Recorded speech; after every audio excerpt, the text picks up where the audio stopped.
What's going on, y'all? So, we currently at the junkyard. About to grab something for this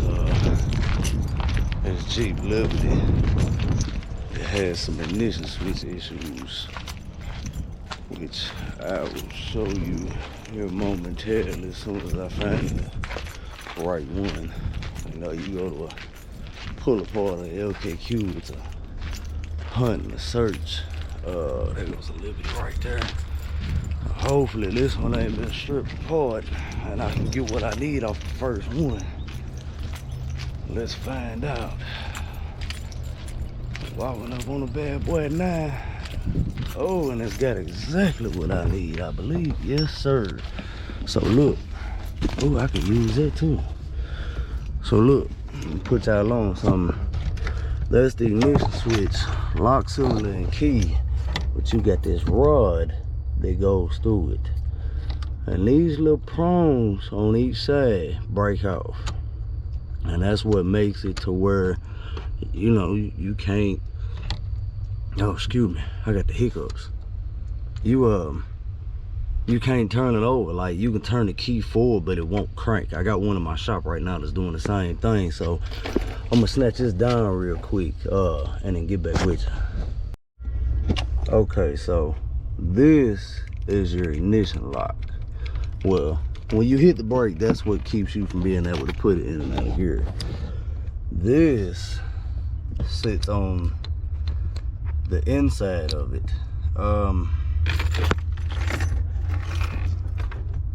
Let me orient it the correct way. It sits on the inside of it like that. And then whenever you put the key in and twist it, that allows this to go in. You hit the brake, it pulls it back, allows this to move. You see what, you know, I'm not even showing y'all, my bad. This goes in here like this, which this is your shift lock, this whole platform right here. But this is the mix in between it. You got the lock cylinder and key, you got the actuator rod for it, then you got your shift lock, and then you got your actual ignition switch. And this part right here breaks. Like on the one that I'm having to get this for, it's broken right there. That side's broken. So whenever it goes inside that, it doesn't hit anything and it barely turns it. But then the metal also gets jarred off in it and makes it nearly impossible to, you know, be able to turn it over, if you even can, or get it to crank up.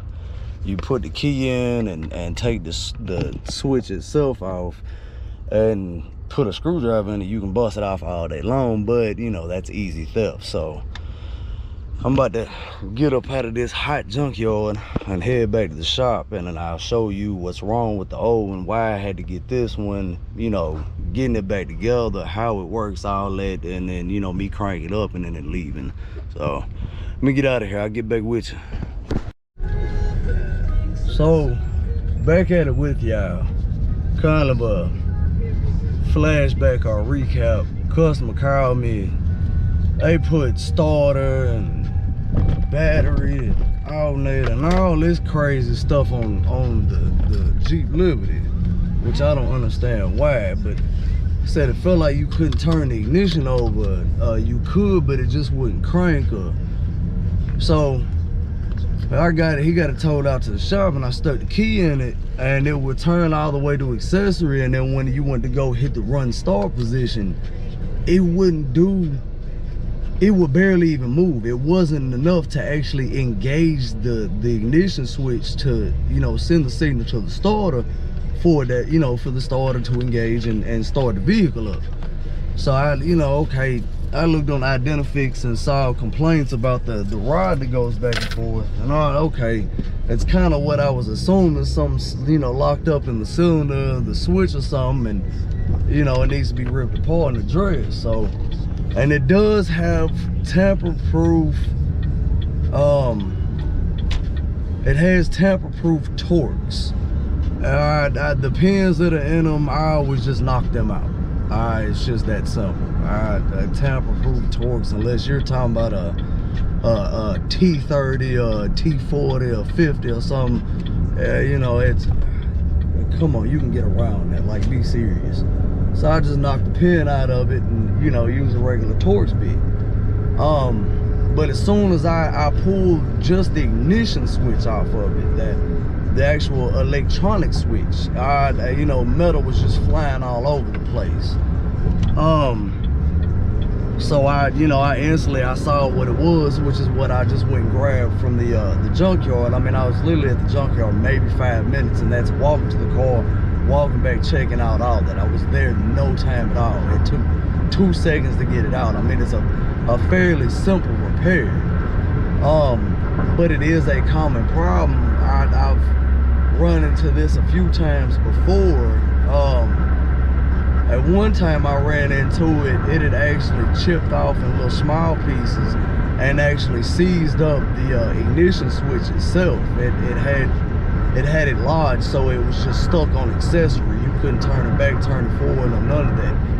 Pull it off, and you know, the lock cylinder and key will spin all day long, but even with a screwdriver, the ignition switch wouldn't. So, and as far as my knowledge, I know you can't get it from O'Reilly's. They have no idea of what the hell it is.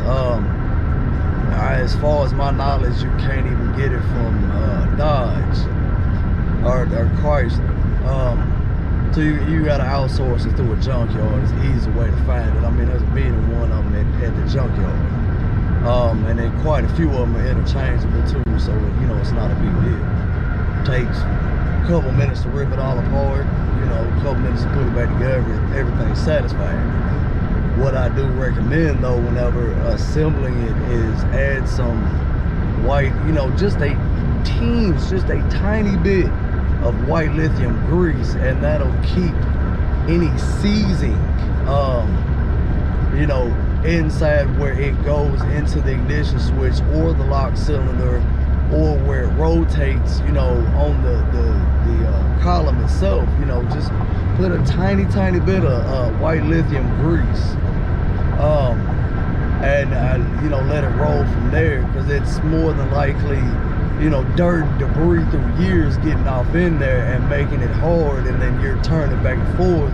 It's pot metal, it's brittle, so you want to make it move as smoothly as possible, that way you don't break it easily. So I'm on my way back to the shop, should be done by 10 minutes. I get back, I'll get everything together. Well, I'll record the reassembly of it, and then, you know, and then we'll get it cranked up and get them going. So back with you in a minute. So that rod goes from the ignition switch through the shift interlock and then to the actual ignition switch itself. Now, people don't get it confused. This is your ignition lock cylinder and key. This is the ignition switch. The ignition switch is the electrical part about it. Whenever you turn this, it moves that rod, allows you, see, I can't push that in, but if I stuck the key in and put it forward, I could. All I gotta do is hit the brake, it'll pull that tab back and allow you to put it in gear. Then you have the ignition switch, and there's literally just one bolt right there, one Torx right there that holds it on, but it's got locking tabs right here. So I won't lie to you, I have set a bolt somewhere, well, the screw for the ignition switch somewhere, and I put it somewhere specific, that way I wouldn't lose it. Well, we all know how that goes. When you put somewhere so that way you won't lose it, what ends up happening? You lose it. So I've got to hunt this down real quick. I'll finish packing it back together and then show you how it starts up. You don't have to get a key, you don't have to get an ignition switch, you don't have to get a lock cylinder, you have to get none of that. You literally just need the rod.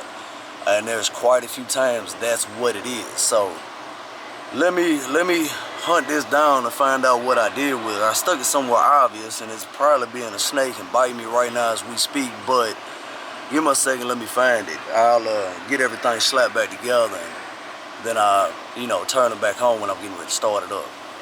Right, we got it back together. And bam, just like that, she fires up and ready to go. Get up out of here.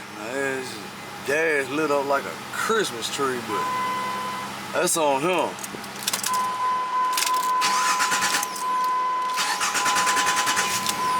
fires up every time. The little red dot ain't on, no none of that. Oh, it won't focus, so. Alright, man, I got holler at y'all. Whew.